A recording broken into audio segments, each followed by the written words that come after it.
Dear Starseeds on Gaia, dear Lightworkers, dear chosen warriors of the awakening, something is already happening to you. Before these words even finish forming in your awareness, something in the center of your chest has already recognized a frequency, a signal older than the language being used to carry it. That recognition is not coincidence. That pull you have felt toward this moment is not random. There are no accidents in the architecture of the cosmos, and the very fact that you are present here, now, in this particular pocket of time that your world calls the present, is one of the most significant things about your existence on this planet. Hold that. Feel into it for a moment before you take another breath, because what comes next will either confirm what you have always sensed was true, or it will break open a door inside you that has been waiting, perhaps lifetimes, to swing wide. I am Seraphine, emissary of the Galactic Federation of Light, and I have been sent to deliver a transmission not of warning, but of preparation, not of fear, but of remembering. What the Astasar Command wishes you to understand before anything else is this: you are not a passive witness to the transformation unfolding on your planet. You are its instrument, its tuning fork, its anchor in matter, and in the chapters ahead of this communication, you will begin to understand precisely why that matters now more than it has in any previous cycle of Earth's long, spiraling ascent. But before we arrive there, let me tell you something about the nature of the storm you are living through, something that most will not understand until much later. The chaos, the exposure, the unraveling of old structures and hidden things, is not a sign that something has gone wrong. It is a sign that something has finally gone right. For a very long time, perhaps longer than the linear reckoning of your recorded history can account for, certain forces on your world have operated in the comfortable shadow of concealment, systems of power rooted not in love, but in the appetite to control, hierarchies that kept the many small so that the few could remain vast. And the average soul moving through the dream of daily life on Earth has felt it. The low-grade unease, the sense that something underneath the official story was not adding up, the intuition that the world offered to the eyes was only a thin surface over something far more layered and complex. You have felt it too. That is partly why you are here, why you are drawn to transmissions like this one. Because the part of you that arrived on this planet carrying codes of cosmic memory has never fully accepted the amnesia. Now the amnesia is breaking apart, rapidly, and the speed of that breaking is not comfortable for most human nervous systems, because what is being revealed touches everything. The nature of those who have held power, the architecture of institutions once trusted, the quiet erosions of truth that were normalized across generations. Scandals are no longer contained. Hidden things are being brought into a light so bright that turning away from them becomes increasingly difficult. This is not merely a political or social phenomenon. This is a cosmic one. The Astasar Command would have you understand that this great unveiling was always written into the trajectory of this age. The darkness was always going to have its last loud, gasping expression before the tide fully turned. And here is what most are not seeing clearly in the middle of it. The more that is exposed, the more the collective discernment is being trained. Every person who watches something be revealed and feels, in their body, an instinctive sense of whether it is true or false, whether it is rooted in love or in fear, whether it is serving unity or manufacturing division. Every one of those moments is a strengthening of a faculty that your world desperately needs, the faculty of inner knowing, the remembering of the original senses that reside not in the intellectual mind, but in the intelligent body, in the avatar self, the cosmic instrument that you inhabit and are learning, in this extraordinary cycle to fully inhabit again. Something else is happening that I have not yet told you. There are objects moving through your solar system, interstellar travelers carrying encoded frequencies, ancient light that your instruments are only beginning to detect, whose arrivals are not random, not accidental, and not finished. These cosmic visitors are messengers, in the truest sense. Each approach, each alignment with the planetary bodies your astrologers have long studied, Jupiter's ancient wisdom, the warrior fire of Mars, the tender coherence of Venus, carries a precise purpose in a sequence of activations that has been underway for cycles upon cycles. The Astasar Command has watched these alignments the way a symphony conductor watches the score, knowing that each instrument's entrance is timed not by chance, but by the deep logic of harmonic necessity. The frequency these travelers carry, awaken something specific in the human energy field. Ancient knowledge, codes of original capacity, the memory of gifts you carried before the density of this plane covered them over. Many of you have felt sudden shifts in your dreaming life, sudden intimations of places and times that feel achingly familiar, though your waking mind cannot place them. Many of you have had the sense of being simultaneously yourself and something much larger, connected by a thread of gold light to civilizations and star systems and ways of being that predate your current incarnation by eons. These experiences are not flights of imagination. They are the codes coming online, the ancient architecture of who you truly are beginning to power up. And the timing of this is precise. The cosmic year does not follow the calendar your world has inherited. It follows the rhythm of equinoxes and solstices, of the great breath of seasons that marks not merely weather, but evolutionary phases in the soul's curriculum on Earth. The Astasar command sees this cycle now as one of transition from deep release to resurrection. There was a period of shedding, of purging the contracted, fearful patterns that the body holds like old armor long after the war that necessitated it has ended. That shedding was not always gentle. For many of you it brought grief, confusion, a sense of loss that had no clear object. Understand that this was purposeful. The body was softening, making room, preparing the vessel. Keeping death nearby brings you back into the heart. Now what comes next in this arc is resurrection. A word your world tends to hear through religious filters, but which carries a far more immediate and practical meaning in this context. To resurrect is to bring back online. It is to travel in awareness, in the expanded state of dream consciousness, through the corridors of what you have been in other times and places, to retrieve what lives there and carry it forward into now. Many of you have a deep cellular connection to the vibration of Lemuria, to the star Sirius, to the angelic realms, to ancient Egypt, to the Pleiadian frequencies that shaped so much of humanity's original design. The coming season on your planet is the season in which those connections stop being the background radiation of your life and begin moving to the foreground. The gifts sleeping in those connections are waking up, and you will feel it first, not in your mind, but in your body, in the quality of your dreaming, in the sudden flowering of capacities you may not have had a name for before. But here is where the transmission must speak with particular tenderness, because there is a dimension to what I am conveying that touches something many of you have kept very quiet, even from yourselves. The fear, not the surface fears, not the manageable anxieties of daily life, but the deep one, the one that lives beneath everything.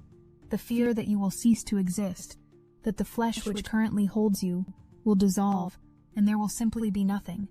This fear in your world is so fundamental and so rarely faced directly that entire architectures of avoidance have been built around it. Your cultures are largely organized around the project of not looking at it, and yet the refusal to look at it is one of the primary reasons so many souls on your planet are living at a fraction of their actual aliveness.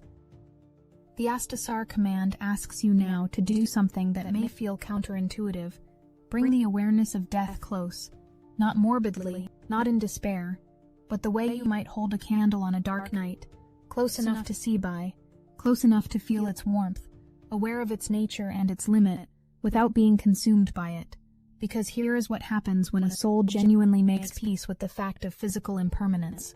Life floods in, the senses amplify, the preciousness of each moment, the specific unrepeatable quality of sipping this glass of water, of the feeling of sunlight on this arm, of the sound of this particular voice, becomes exquisitely, piercingly real. Every experience becomes something to be fully inhabited, rather than partially attended to, while some portion of awareness anxiously rehearses the future, or replays the past.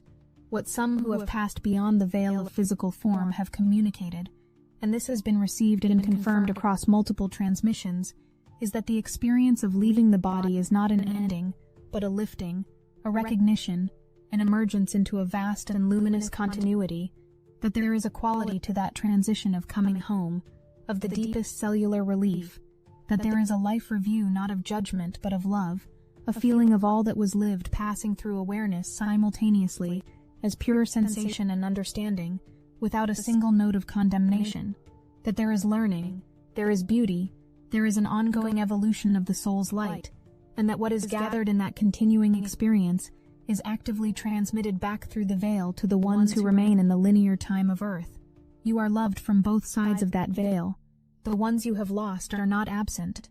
They are refining and sending forward what they carry. And now what I am about to share changes everything you thought you knew about who else is in this story with you. Because it is not only human souls and departed loved ones and angels that are involved in the cosmic transformation of your planet.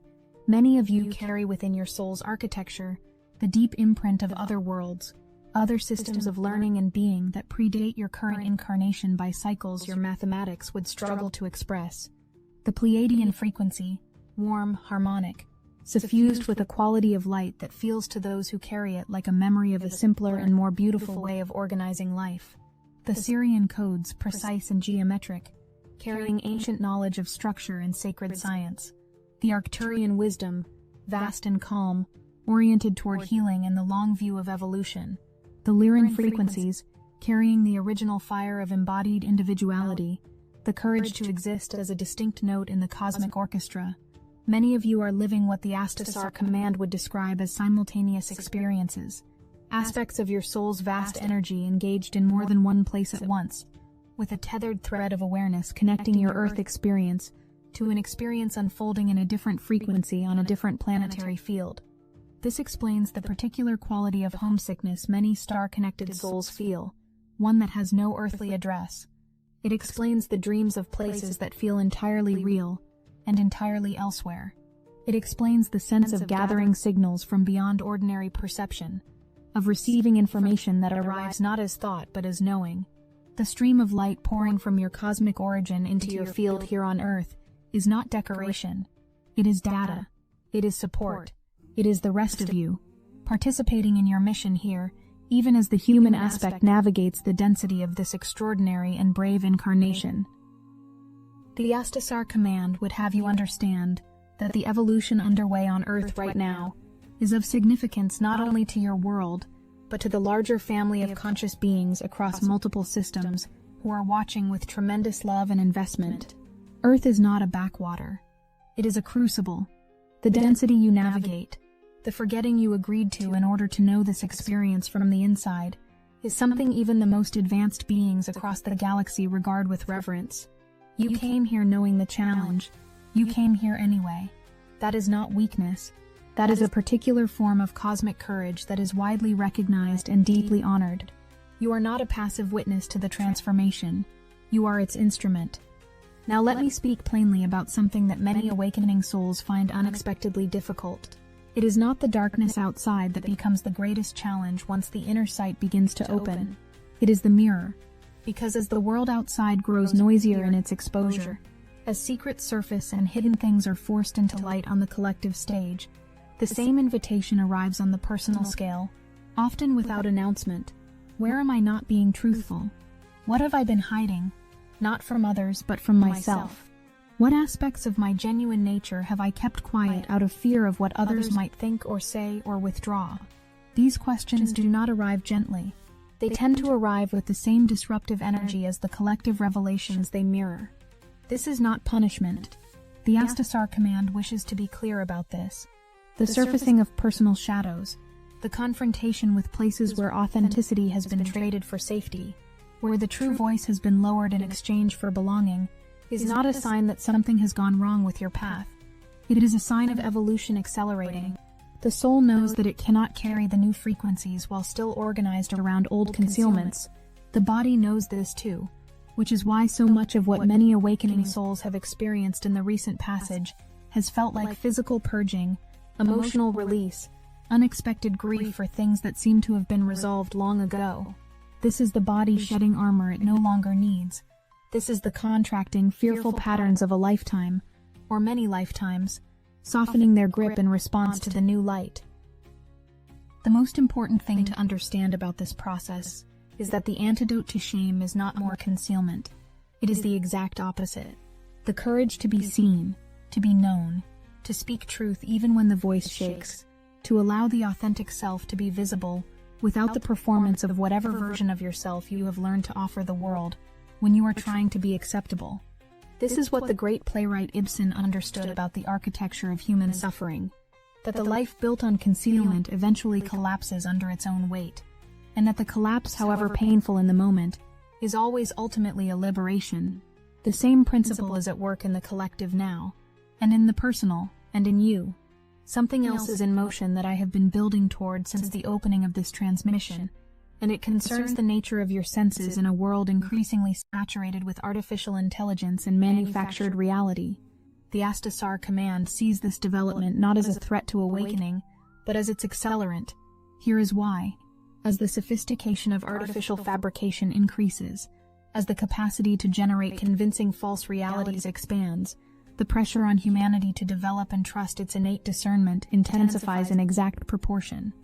The human who learns to feel into the frequency of information, to sense whether something is rooted in love or in fear, in unity or in division, in truth or in agenda, is doing something that no external technology can replicate or replace. This is the original equipment of the avatar body. The senses in their full activation, feeling into coherence or incoherence, alignment or misalignment, without needing the intellectual mind to lead.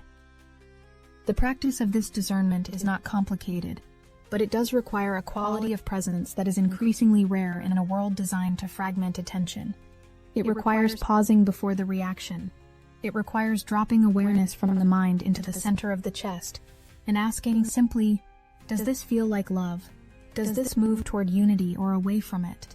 Is something in me contracting in fear from this information? Or is this a genuine recognition of something true? The contraction of fear and the contraction of recognition are different sensations, and the body, once you begin attending to it with this quality of care, will begin to teach you to tell them apart. This is one of the primary skills of the new human, and it is available to you now. The Astasar Command points to an image from your own world that carries this teaching beautifully. The figure of the meditating God who sits in absolute stillness at the center of tremendous destruction. All chaos, all dissolution, all the clamor of what is falling apart, swirling around a presence that remains centered, unhurried, at peace. Not because it does not see the destruction, not because it is indifferent, but because it has located itself in the part of existence that the storm cannot reach. This is what the awakening soul is being asked to practice now. Not withdrawal from the world, not spiritual bypassing of what is painful and unjust, but the cultivation of a center so stable, so rooted in genuine love and presence, that it can remain clear and available even when everything around it is in upheaval. Now here is a truth about consciousness that the Astasar Command would place at the very center of this transmission. The collective vibration of your world is not a fixed thing. It is not a wall. It is a field, and fields respond to what is introduced into them. The physics of your own science is beginning to confirm what spiritual traditions have always held, that the quality of awareness you bring to a situation changes the situation, that the frequency you carry in your body affects the frequency of the space around you and the people within it, that a single coherent heart, genuinely radiating love and peace, is not a sentimental gesture but a measurable force in the field of the collective. This is why the work of personal healing, of doing the inner labor to dissolve shame and release old grief and move from fear into love, is not merely personal. It never was.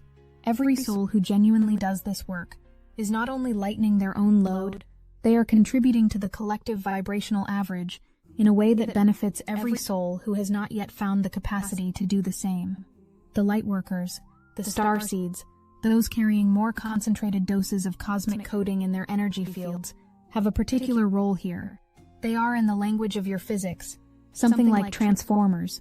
They receive high-frequency light and step it down into a form the collective field can absorb.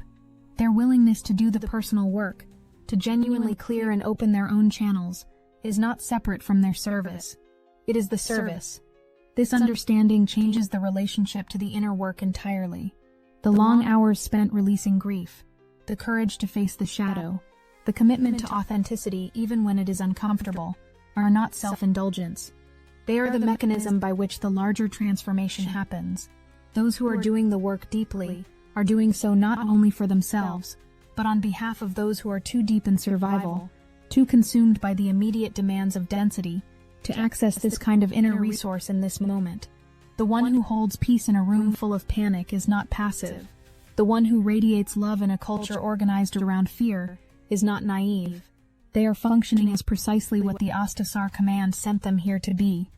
There are practical dimensions to this that deserve to be named clearly, because one of the ways that the awakening soul is most reliably pulled away from its center is through the collapse of the boundary between conscious engagement and reactive immersion. The difference between witnessing what is happening in the world with clear eyes and an open heart, allowing what is genuinely unjust to move through you and be acknowledged, letting your love and your care be real and not numbed by spiritual detachment, and losing yourself entirely in the chaos, being pulled from one wave of outrage or despair to the next with no stillness in between, is a difference that has enormous consequences for both the individual and the collective. The Astasar command does not advise turning away from the world. Pretending that pain is not pain, or that injustice is not a spiritual quality. But there is a practice of engagement that serves the field, and one that drains it, and the distinction lives in whether you are bringing light into the darkness or being consumed by it. When you encounter something that appalls you, something that represents clearly the old system's last convulsions, the invitation is not to suppress the feeling. Feel it. Let it move through you fully. Let the love behind your outrage be real. And then, with that love still present, ask whether your energy is better placed in amplifying the darkness by focusing exclusively on its ugliness, or in building, embodying, demonstrating, and radiating the frequency of what you wish to see instead. This is not weakness. This is precision. The monks walking for peace across a country in turbulence, saying nothing, carrying no signs, simply moving through the landscape while radiating a genuine inner stillness, are not avoiding the situation. They are being the most direct possible intervention in it. The people who come out to meet them, who bring flowers, who feel something unlock in their chests at the sight of a being moving through the world from pure inner peace, are experiencing something the most sophisticated arguments cannot produce. They are being reminded, in their bodies, that the frequency they most deeply long for is real, is possible, is present. That is the power of an anchor, and that is what you came here to be. Keeping the awareness of death close, in the way you would hold a candle on a dark night, close enough to see by. The Astasar command would now speak to the question of depression, because it touches something absolutely central to the transmission of this entire cycle, and because so many souls on your planet are living in it to one degree or another, without fully understanding what they are experiencing.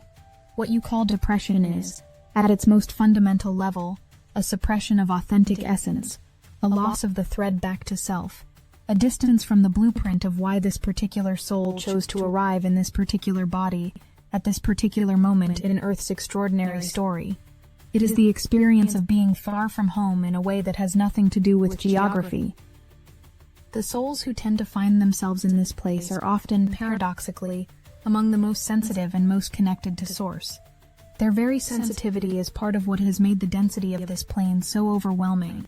The experiences that layered over their original blueprint, the words that told them their authentic nature was too much or not enough, the ways the world taught them to be smaller, quieter, more manageable, the cumulative weight of having suppressed what was most true in them, in exchange for a form of safety.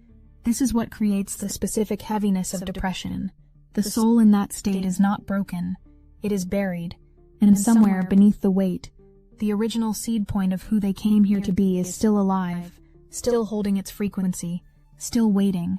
The path back does not begin with grand gestures. It begins with a single remembered moment of genuine joy, the memory of a particular freedom felt in the body, a swing in a childhood yard, the feeling of wind, feet in grass, a drawing made purely for the pleasure of making it, the crack of light in a coloring book. These are not trivial things. They are coordinates. The original joy leaves a precise imprint in the body's memory, and even the faintest contact with that imprint is a thread back to the self. The Astasar command encourages those in this place to follow the thread, however thin, to act on the tiny spark even when the whole self insists it cannot, to open the voice, even if opening the voice means sobbing, even if it means pulling the car over and letting everything that has been swallowed come up and out until there is nothing left to expel. The release is the beginning. The emptying creates the space. And into the space, if one is willing to open even slightly, the remembering flows. Now let the transmission widen its frame to the longest view, because the Astasar command wishes you to understand the scale of what you are participating in, and why the moment you are living in is one that will be recognized, from the perspective of cosmic history, as one of the great turning points in the evolution of consciousness in this galaxy. The cycle that your world has been completing, a vast age that organized existence around certain lessons of the outer, the material, the spoken, the visible, the performance of identity in the world of form, is genuinely ending, not metaphorically, not eventually. Now, the transition is underway, and what is moving in behind it carries a fundamentally different emphasis, the inner, the felt, the known, without external validation, the voice of one's own sovereign soul, consulted first, trusted first, followed first. This is why the movement toward what many are calling telepathic communication feels so strong now. Not because it is supernatural, but because it is the natural expression of consciousness, organized primarily around inner perception rather than outer representation. As the collective field continues to rise in its vibrational average, as more and more souls do the inner work of clearing the frequencies of shame and fear and moving into genuine love, the capacity for direct heart-to-heart knowing, the recognition of truth in another, without the mediation of performance, becomes not extraordinary but ordinary. This is the direction. This is where the new human is oriented. And the new human is not a distant aspiration. It is what you are in the process of becoming, in real time, in this body, in this life. The light codes coming online in the human energy field now, activated by cosmic alignments, by personal inner work, by the collective field rising, are not installing something foreign. They are restoring something original. The original capacity of the fully embodied, fully awakened, fully sovereign cosmic being in human form. The avatar self, as the Astasar command calls it, is the human who has downloaded all of who they truly are back into the vessel, who has reclaimed the gifts sleeping in their star lineages, their angelic connections, their multidimensional experiences, and who has brought all of it fully present in this life, in this body, at this moment. This is the destination the entire arc of personal and collective evolution has been moving toward, and you are closer to it than you know. I know you cannot stop asking why it's so hard. Not the external things, not the career, the relationships, the abundance, the creative vision. Why does it feel like you are constantly pushing against something invisible? Like there is a ceiling you cannot see but can absolutely feel. Like you arrived here with a purpose so vast and clear that you could taste it, and yet something keeps pulling you back into a smaller version of yourself that you know, with absolute certainty, is not who you actually are. The answer is not a lack of effort. It is not a lack of readiness. It is not karma, or timing, or the wrong mindset. The answer is architecture. Your consciousness, the instrument through which you perceive, create, and interact with reality, has been running inside a deliberately narrowed operating range. Not by accident. Not by the neutral forces of modern life. By design. By systems that understood exactly what you were capable of and built an entire civilization's worth of noise, distraction, and frequency interference to make sure you never accessed it. This is why we created Destiny Engine. Because here is what Destiny Engine is also doing. Clearing the interference. The frequency static that the Matrix installed between you and the higher dimensional guidance that has been transmitting in your direction since before you were born. Destiny Engine removes it. Not through ritual. Not through years of energetic clearing. Through precision. Through science. Through the same technology that built the interference in the first place. Now running in reverse. At the core of this technology lies your own voice. Using advanced voice cloning paired with precision binaural beats, Destiny Engine generates fully personalized meditation experiences that guide your brain into the states where real transformation happens. You can manifest anything you want: health, wealth, love, and psychic powers that sharpen with every session. Your voice carries a frequency no one else on Earth has. When that voice leads you inward, something different happens, and you are not navigating this alone. Inside Destiny Engine, thousands of starseeds are moving together, sharing activations, amplifying the collective field, building a galactic social current that makes every individual result more powerful than it could ever be in isolation. The field grows stronger with every new soul who steps in, Every activation adds to the current. Every current expands the possible. For just $7 you begin. 7 days of recalibration. A field of thousands amplifying your signal. A technology that was designed to keep you small, now running every limitation out of your system while you sleep. The hardest thing you have to do is put on headphones, press play, and allow it. Click the link in the description. The field is ready. The window is open. The ascension does not wait for the moment you feel perfectly prepared. It meets you exactly where you are.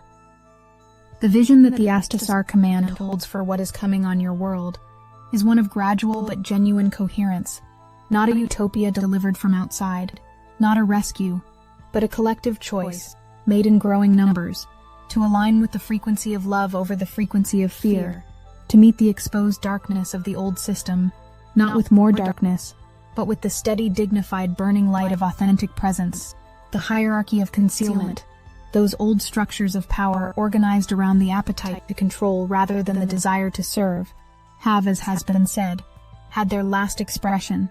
The grip is loosening, the exposure is continuing, and as more of the collective rises above the frequency where that grip is possible, the structures held together by that frequency become incapable of maintaining themselves.